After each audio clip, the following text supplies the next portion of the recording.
චන්නට කියන්නේ කවුරු ලෑස්ති කරගන්න කියලා. මේ කන්තක ලෑස්ති කරගන්න. මොකද බින්නතුනේ කන්තකම ලෑස්ති කරගන්න කිව්වේ. දස් ගාණක් වශ්‍ය මාලිගා. බෞද්ධ සාහිත්‍යයේ සමහර කතාවල කොච්චරනම් ඒ කාලේ මම අහවලාය කන්තකනම් අහවලාය කියලා බුදුහාමුදුරුවෝ කියලා තියෙනවා.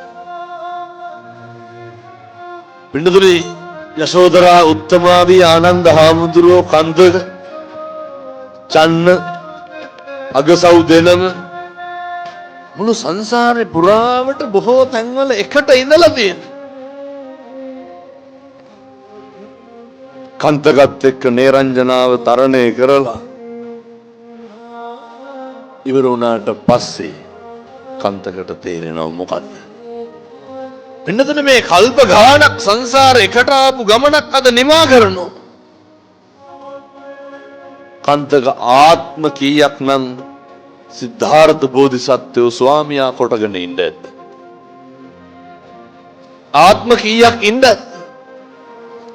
යා ආත්ම ගාන ඉවර කරනවා නිරංජනාවේ.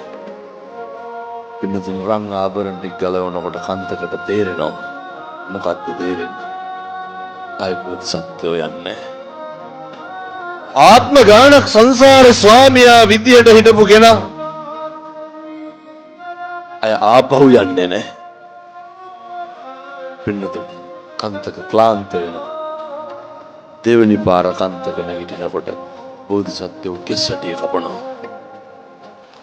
කන්තට තරහා ගන්න බෑ. තිරිසන් සතාට පපුව පැලිලා මැරෙනවනේ පින්නතුනි. ඇයි